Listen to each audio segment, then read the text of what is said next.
नमस्कार, जय श्री राम। मैं हूं पायल श्रीवास्तव, को फाउंडर और CEO status genuine infra private limited. हमने अयोध्या के बारे में बहुत सारे वीडियोस दिए हैं और इसी के साथ साथ पिछले लगभग 2-3 वीडियो में मैंने ये भी बताया आपको कि इस समय रियल एस्टेट में निवेश क्यों करना चाहिए।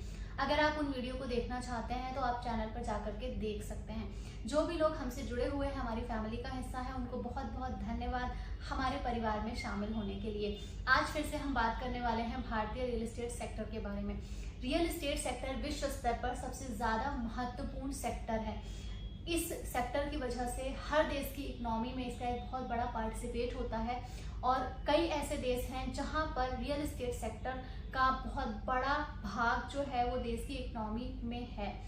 उसी को ध्यान में रखते हुए उत्तर प्रदेश में भी जो डेवलपमेंट किया जा रहा है वो इसी लेवल का किया जा रहा है ताकि रियल एस्टेट सेक्टर को डेवलप करने से बहुत सारे और ऐसे बिजनेस हैं जो उस शहर या उस राज्य में किए जाते हैं जब रियल एस्टेट सेक्टर वहाँ का मजबूत होता है।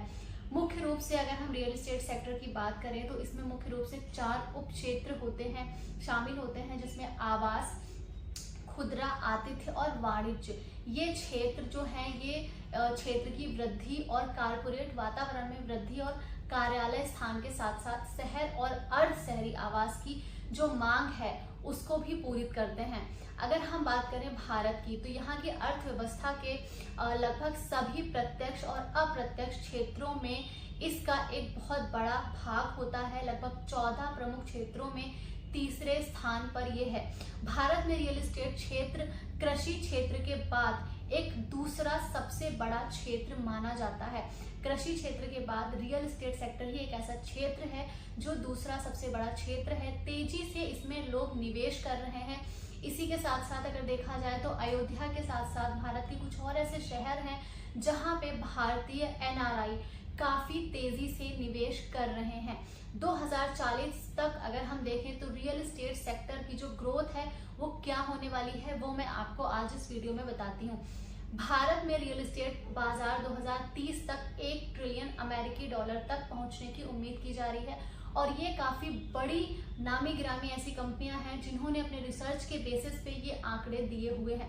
आप गूगल पर जाएंगे तो आप इसको देख सकते हैं और मैंने पिछली वीडियो में सारी चीजें प्रॉपर एक्सप्लेन भी की हैं, तो आप उन वीडियोस को भी जाके देख सकते हैं। अगर हम बात करें कि 2021 में इसका क्षेत्र जो था वो 200 बिलियन डॉलर का था और उसके बाद 2025 तक देश का जो एक आकलन है घरेलू उत्पाद में वो 13% का योगदान जो है वो इसने दिया है। खुदरा, आतिथ्य और वाणिज्य अचल संपत्ति की भी मांग बहुत तेजी से बढ़ रही है और इस समय भारत के अलग अलग शहरों में रियल एस्टेट में काफी तेजी से बढ़ोतरी हो रही है। इन्वेस्टर्स ने जो इन्वेस्टमेंट किया है उसमें भी काफी तेजी से ग्रोथ देखने को मिल रही है। इसी के साथ अगर हम देखें तो भारत रियल एस्टेट सेक्टर जो है वो 2047 तक इसका जो एक आकलन किया गया है वो 5.8 ट्रिलियन अमेरिकी डॉलर तक जाने की उम्मीद है। विश्व स्तर पे अगर हम बात करें तो ये रियल एस्टेट सेक्टर विश्व स्तर पे काफी आगे बढ़ने वाला है।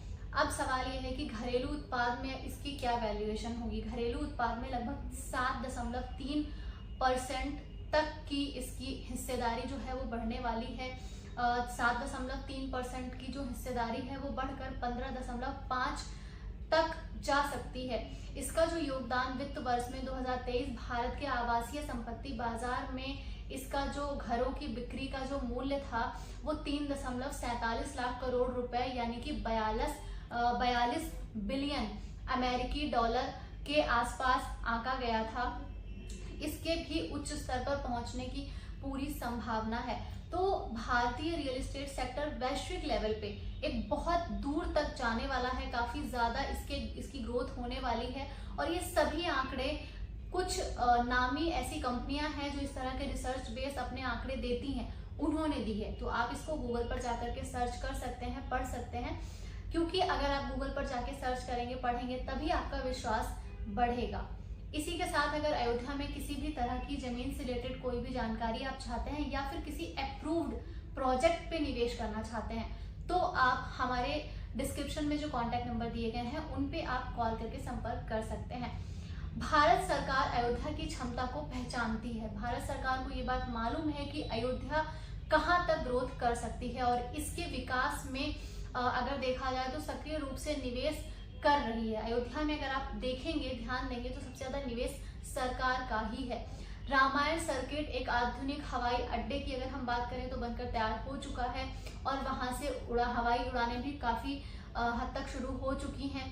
इसके साथ साथ बेहतर परिवहन नेटवर्क भी तेजी से डेवलप किया जा रहा है। बीच बीच में कुछ दिक्कतें आती हैं जो कि शुरुआती डेवलपमेंट में हर शहर में देखने को मिलती हैं। ये कोई चिंताजनक बात नहीं है, इससे आपको इतना परेशान होने की जरूरत नहीं है। ये प्रतिबद्धता निवेशकों के लिए एक उपजाऊ जमीन तैयार कर रही है, एक ऐसी उपजाऊ जमीन जिसमें वो जब आकर के बीज डालेंगे तो उनको तुरंत जल्द से जल्द उस फसल का आनंद लेने का मौका मिलेगा, क्योंकि अयोध्या जो है वो एक उपजाऊ जमीन की तरह ही हो गई है, जहां पर आपका निवेश काफी तेजी से कम समय में आपको अच्छे रिटर्न्स देगा।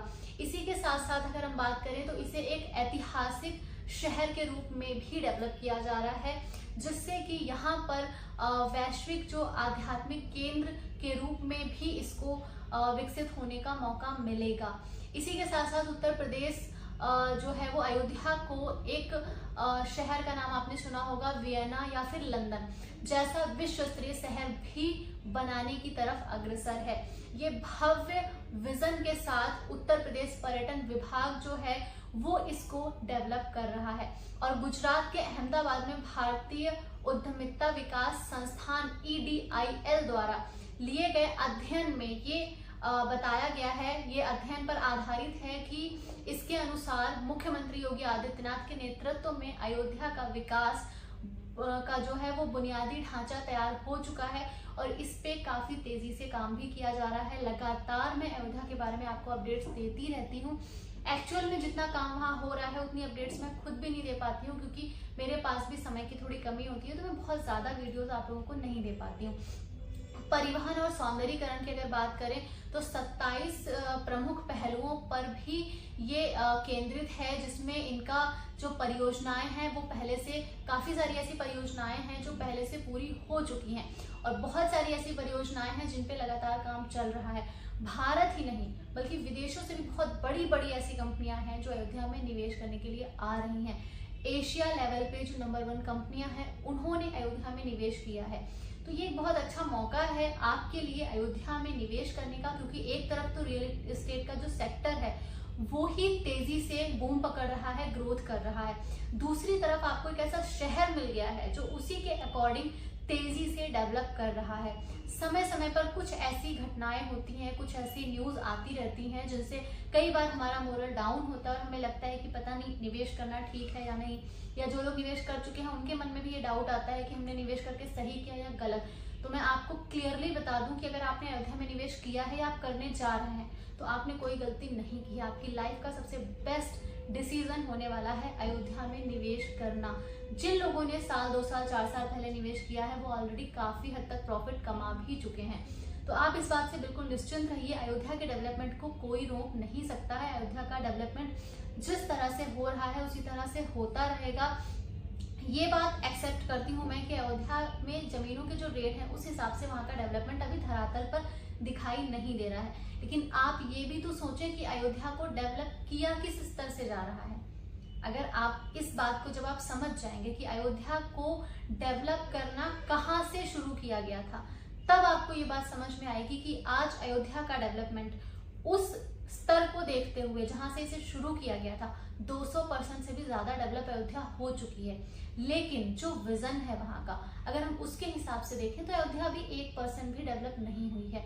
और ये एक बहुत ही पॉजिटिव पॉइंट है कि अगर अयोध्या अपने विजन के हिसाब से भी 1% भी डेवलप नहीं हुई है, तो विजन के हिसाब से जिस दिन वो डेवलप होगी उस दिन स्थिति क्या होगी। अयोध्या भारत ही नहीं पूरी दुनिया का एक बहुत खूबसूरत नंबर 1 धार्मिक स्थल कह लें, आप पर्यटन स्थल कह लें, या फिर आप बिजनेस के लेवल पे, रोजगार के लेवल पे आप देखेंगे, इन सब में अयोध्या बहुत बेहतर होने वाला है। तो आज के लिए इतना ही काफी। अगले वीडियो में फिर से हम बात करेंगे। अगर आपको वीडियो पसंद आता है तो लाइक करें, कमेंट करें, अपने लोगों के साथ शेयर करें और चैनल को सब्सक्राइब करें। हम अगले वीडियो में फिर मिलेंगे, तब तक के लिए नमस्कार, जय श्री राम।